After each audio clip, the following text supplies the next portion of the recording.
Et finalement, une partie du casting de la série Harry Potter d'HBO a été officiellement confirmée. Et donc, on peut d'ores et déjà dire que la série sera woke. On voit ça ensemble.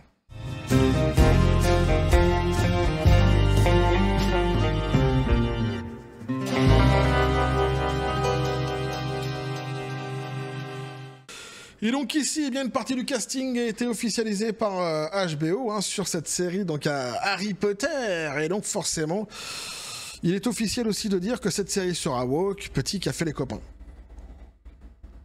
Je tiens à préciser pour ceux qui prennent le train en cours de route que les deux procédés que sont le blackwashing ainsi que le race swapping sont deux procédés de gros racistes 2.0 qui sont des procédés du côté woke de la force qui sont ici justement empruntés. Donc c'est pour ça que j'en parlais en début de vidéo évidemment. On va voir donc tout cela ensemble. Donc une série Harry Potter d'HBO avec J.K. Rowling à la baguette et moi ça me flingue cette annonce-ci puisque par le passé je vous avais déjà dévoilé le casting probable de cette fameuse série, mais j'avais espéré que ce casting que je vous avais donné finisse par être invalidé, que ce soit par Rowling ou par HBO. Ce n'est pas le cas, il a été validé, donc on est bien sur le côté woke de la force et sans doute du coup pour l'intégralité de cette série sur l'évangile selon Saint Woke. Bref, on va lire ensemble l'article et je vous donnerai mon avis sur tout cela évidemment. Et donc on nous dit le choix de casting du reboot d'Harry Potter ont été vérifiés, y compris Lightgo dans le rôle de Dumbledore et Siedu dans celui de Rogue, déclenchant des réactions en ligne. Tu m'étonnes, Elton. Les créateurs du reboot d'Harry Potter sur HBO subissent une pression considérable. La pérennité de la série repose probablement sur eux et Universal Studios a investi des milliards de dollars pour que la série reste extrêmement populaire. Les nouveaux choix de casting dévoilés aujourd'hui par Variety sont assurément intéressants. De Lightgo à Siedu, le rapport risque-récompense est élevé.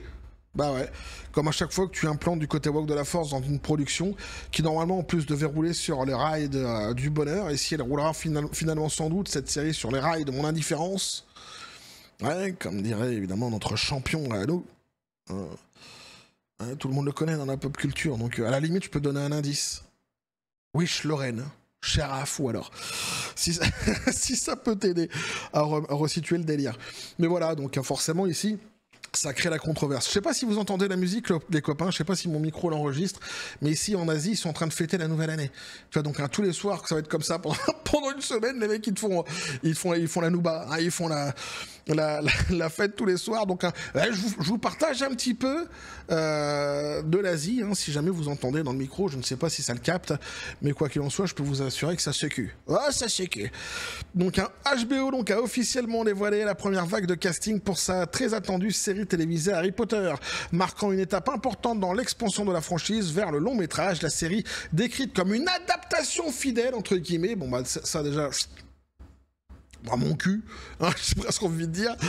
Donc de la saga en 7 livres de J.K. Rowling sera diffusé en 2026 sur HBO et sera diffusé dans le monde entier sur Max. À la tête de l'équipe, John Lightgo, lauréat d'un Emmy et d'un Tony Award, incarnera Albus Dumbledore. Donc monsieur Lightgo qui jouera donc Albus Dumbledore, c'est le jeune homme que vous voyez ici tout sourire. Vous avez sans doute peut-être connu par avance dans des séries telles que Dexter, mais non pas Amandine Malabule pour le coup. Si ça se trouve, il y joue. J'en sais rien. Mais Dexter, ouais.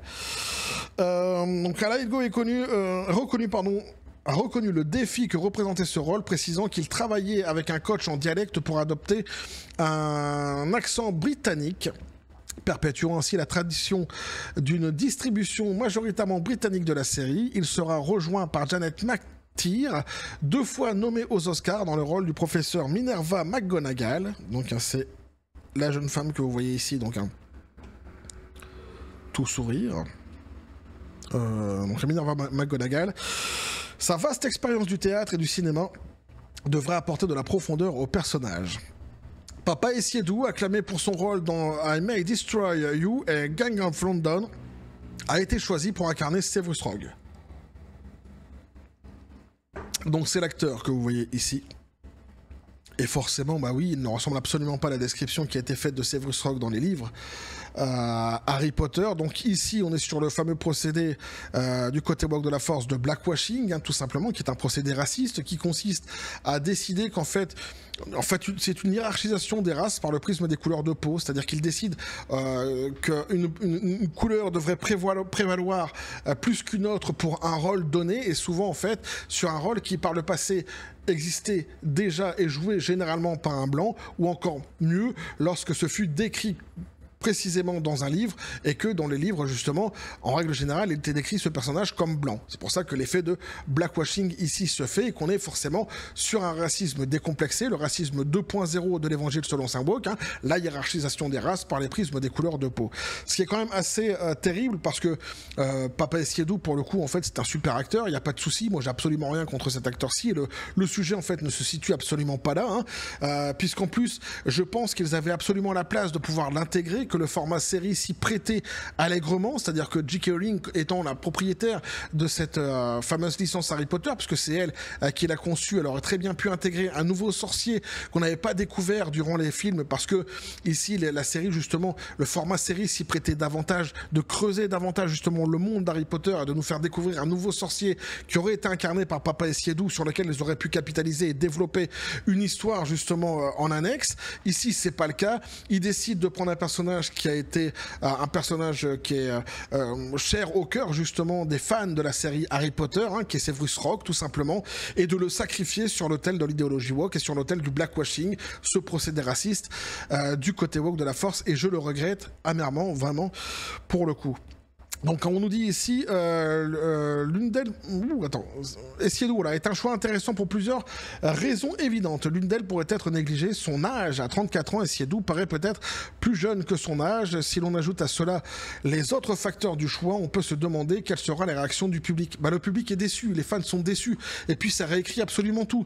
C'est ça qui est terrible, parce que le conflit de Severus Rogue avec le père d'Harry Potter va prendre une nouvelle tournure, on va prendre une nouvelle dimension qui est complètement différente de celle des livres, ainsi que le fait que justement la mère d'Harry Potter choisisse plutôt, donc le père d'Harry Potter du coup, plutôt que Essiedu, qui lui-même dans l'histoire jouera donc un rogue qui est épris de la mère d'Harry Potter. On l'a aussi séparé, ça va être perçu comme autre chose. Effectivement, tu vas avoir tous ceux qui n'ont pas vu les films par le passé ou qui se sont pas intéressés au livre, tout ce côté woke de la force 2.0 complètement inculte qui arrivera avec leur histoire de racisme, de suprématie blanc, alors qu'en fait ça n'a pas lieu d'être dans cette fameuse histoire, et malheureusement je pense bien que l'histoire finira par être travestie justement de cette manière-ci sur l'autel de l'idéologie woke, et on aura complètement démoli un personnage qui est vraiment cher au cœur des fans.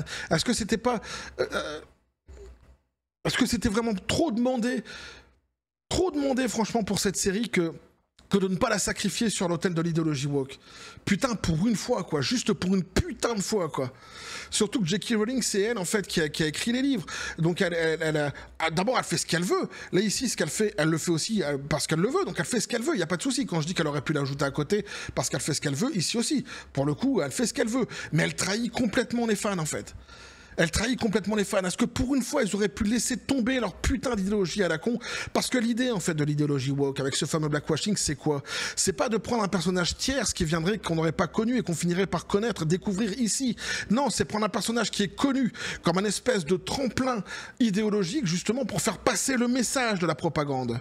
C'est ça, le délire. C'est un marchepied idéologique. C'est pour ça qu'ils prennent un personnage qui est connu.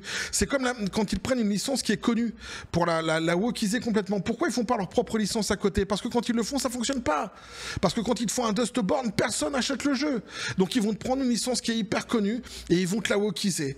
Parce que justement, comme elle est hyper connue, que par le passé elle n'était pas woke, les gens qui sont devenus fans, qui sont accrochés, tu vois, ceux qui ont fait la popularité, la richesse de ces fameuses licences, eux, ils veulent justement consommer, continuer à consommer ces fameuses licences qu'ils aiment.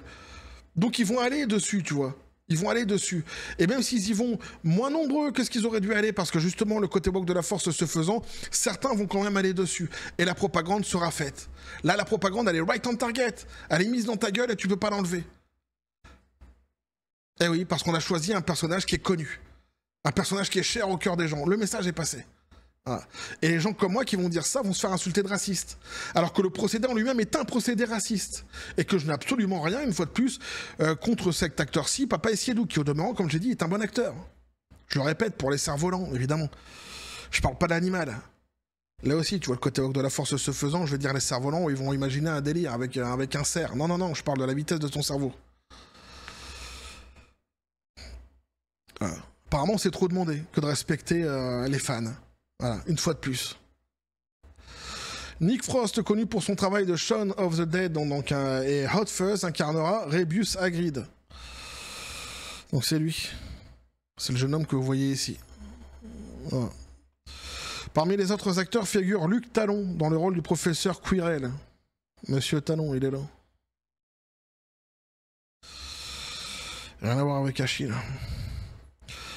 Étoile montante du théâtre britannique est récemment interprété Hamlet pour la Royal Shakespeare Company, tandis que Whitehouse, 5 fois lauréat du BAFTA, est connu pour son travail dans les comédies britanniques. Et lui, monsieur Whitehouse, il va incarner Argus Filch. Il est où Mr. Whitehouse, le voici. Jeune homme que vous voyez tout sourire. La série est dirigée par la showrunner Francesca Gardiner, à la croisée des mondes, et le réalisateur Mark Millot, Succession. Tous deux producteurs exécutifs, J.K. Rowling est également de retour en tant que productrice exécutive aux côtés de Neil Blair, et non pas Belair, parce que là, alors là, la boucle aurait été bouclée, on aurait vu du Sweet Baby Inc. derrière. Et ouais.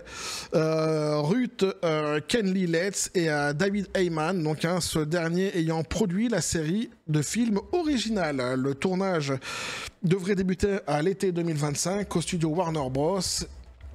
De Levetsen au Royaume-Uni. La production vise à adapter chacun des 7 livres en saisons individuelles, permettant une exploration plus complète du matériel source.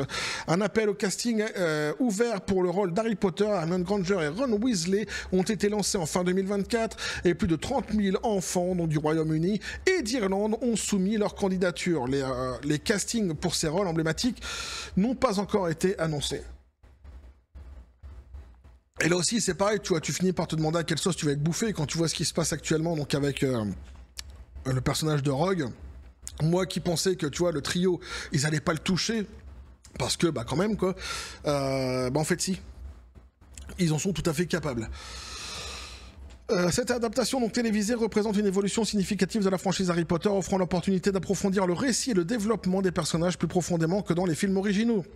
Mêlant talents reconnus et nouvelles recrues, la série vise à captiver aussi bien les fans de longue date que le nouveau public. Alors que l'attente grandit, les annonces du casting ont suscité des discussions parmi les fans, notamment concernant la réinterprétation des personnages emblématiques. Tous les acteurs concernés espèrent satisfaire le public. Aucun des investisseurs ne souhaite voir Harry Potter s'effondrer à la Star Wars. Bah ouais. Évidemment, pourquoi? Parce que les mêmes causes produisant systématiquement les mêmes effets. On a vu Star Wars qui était complètement parti côté Walk de la Force s'effondrer, les dernières séries, et c'est pas The Acolyte qui me dira le contraire. Donc voilà ici ce que je pouvais vous dire là-dessus les copains pour cette officialisation en tous les cas d'une partie du casting de cette fameuse série. Bah ouais, moi je suis dégoûté. Donc la série se fait wokiser et en règle générale quand c'est comme ça, et bien de toute façon après t'as la feuille de route qui va suivre l'évangile selon saint Wok. Donc il risque pas de s'arrêter là, puisque le procédé ici qui est employé c'est tout simplement ni plus ni moins que le blackwashing, avec le personnage de Severus Rogue, et une fois de plus on est sur cette hiérarchisation des races par les prismes des couleurs de peau, qui est si bien qui est si cher au côté woke de la Force, où il considère que dans une production il faut qu'une couleur soit mise en avant plus qu'une autre sur des personnages donnés, et en règle générale des personnages qui sont très ancrés dans une licence, de manière à pouvoir faire passer le message de propagande, que ça soit ancré dans l'esprit des gens, que ça crée la polémique aussi, que les personnes comme moi se fassent insulter de racistes, alors qu'en fait c'est tout à fait l'inverse, on dénonce le racisme qui est employé justement ici, et ce faisant, une fois de plus, les grands perdants de toute façon dans cette histoire-ci, ce sont les consommateurs, et plutôt ce sont les fans de longue date qui vont voir un des personnages les plus emblématiques d'Harry Potter se faire ici dézinguer sur l'autel de l'idéologie woke, et ça, de toute façon, que ça fasse polémique ou non dans la tête de certaines personnes, de toute façon c'est factuel, ça sera comme ça. Ça sera comme ça. T'as quantité de fans qui verront ici le casting, qui se diront, bah merde. Putain, franchement, sans déconner, pour une fois, vous auriez pas pu faire plaisir aux fans pour une putain de fois sans rire, quoi. Il y avait la place d'intégrer des nouveaux sorciers. Il y avait la place d'intégrer Papa Essiedou. Il y avait la place en plus de développer avec un nouveau personnage, de capitaliser là-dessus. Il y avait la place. Il y avait la place de foutre la paix à Service Rogue. Il y avait la place de foutre la paix aux fans. Il y avait la place pour ne pas être empreint justement d'un racisme XXL 2.0 qu'emprunte systématiquement le côté woke de la force. Il y avait la place. Mais malheureusement, c'est pas ce chemin-ci que vous avez pris, c'est l'autre chemin. Le racisme, décomplexé, vulgaire. Voilà. Ah ouais, mais moi je le prends comme ça. C'est une trahison de la part de J.K. Rowling. Alors, certains riront parce qu'ils me diront « Oh non, t'avais dit que de toute façon elle était d'extrême gauche !» Mais j'ai jamais dit le contraire. Mais tout de même, quoi. En fait, sans avoir besoin d'être d'extrême gauche ou d'extrême je ne sais quoi, on s'en fout en fait. C'est juste en fait le 7e art. Est-ce que tu peux pas respecter ceux qui ont fait ta fortune, bordel de merde? Ah ouais, je suis vulgaire pour le coup, mais moi ça me flingue.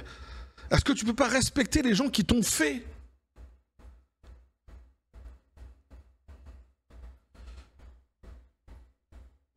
Et lui, Papa Essiedou, il va se retrouver au milieu d'une polémique qui va permettre justement au côté woke de la force d'insulter quiconque remettra en question son casting de raciste. Ah, vous êtes raciste contre Papa Essiedou, alors que j'ai rien contre le type. Rien. Que je trouve en plus au demeurant un bon acteur, tu vois. Ça n'a aucun lien. Aucun lien. C'est le procédé qui est raciste. C'est le procédé du côté woke de la force. Tu peux pas en fait défendre, tu peux pas lutter contre le racisme en produisant toi-même du racisme. Et tu peux pas arriver comme ça justement en produisant du racisme et en insultant ceux qui le disent de racistes. On marche sur la tête. On marche sur la tête. Et ça se voit en fait. Ça se voit, ils sont tellement demeurés qu'ils n'arrivent toujours pas à le comprendre jusqu'à aujourd'hui. Le grand public systématiquement en fait le fait savoir quand ils ne veulent pas d'une production qui est woke. Regardez tous les flopbusters qui se sont enchaînés dans le 7e art. Sans parler des jeux vidéo aussi qui étaient wokisés à chaque fois. Les mêmes causes produisent les mêmes effets. Les gens ont bien identifié le problème. C'est pas que les gens n'ont pas compris l'idéologie woke. Ils l'ont très bien comprise. Et ils en veulent pas. Ils ont compris que c'était du racisme. Il n'y a pas de souci. Et moi, ça me fout en l'air. Voilà, je suis dégoûté. Je suis dégoûté pour cette série, je suis dégoûté pour cette licence, je suis dégoûté même pour mes enfants, parce que c'était une série, j'en avais beaucoup parlé, et ils l'attendaient. Je regarde encore hier Harry Potter avec mes gosses.